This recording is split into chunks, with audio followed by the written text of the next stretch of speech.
নমস্কাৰ আজি আমাৰ বিজিত দাই নতুন ষ্টুডিঅ' অপেনিং কৰিছে ডিগবৈ বৰবিলত মই জয়ন্ত ফুকন বিজিত দাৰ ঘৰৰ ওচৰে ভাইটিয়ে হয় বাৰু তাৰপৰা আমাৰ চবৰ লগতে অকণমান চাহ চিনাকি কৰি দিম এতিয়া আমাৰ প্ৰথম এয়া আমাৰ কামত লাগি আছে এইয়া তেওঁ প্ৰথম মানে গানটো অপেনিং কৰিব এয়া আমাৰ মংগল চৰেণ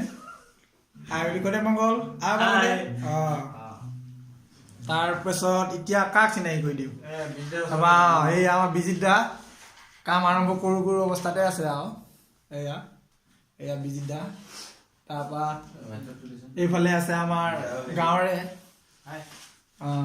এয়া আমাৰ দীপক দা আমাৰ পাপুকাই আপোনালোকে দেখিছে চাগে বিহুৱে চিহুৱে এওঁ গান গায় আমাৰ লগতে নমস্কাৰ এয়া আমাৰ লীলা ৰাভা দাদাই হয় লীলা ৰাভা বুলি কৈছোঁ বেয়া চাই নাপাব আৰু তাৰপৰা এয়া আমাৰ জিতু মেচ দাদা মানে প্ৰথম নামটো কৈ দিছোঁ আৰু পিছত সম্বোধনটো কৈ দিছোঁ বেয়া চাই নাপাব আৰু তাৰপিছত এইটো মই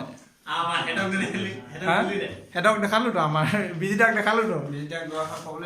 বিজিতাক দুআষাৰ ক'বলৈ অনুৰোধ জনাইছোঁ ষ্টুডিঅ'ৰ বিষয়ে দুআষাৰ ক'বলৈ কৈছোঁ ষ্টুডিঅ'ৰ বিষয়ে বিশেষ দুআষাৰ ক'বলৈ মোৰ বিশেষ সময় আচলতে নাই আৰু তেনেকুৱা ক'বলগীয়া বিষয়ো নহয় বৰ্তমান আমাৰ সকলোৰে আশা ভৰসাৰ মাজেৰে এটা ষ্টুডিঅ' স্থাপন কৰিছোঁ সকলোৰে সহযোগত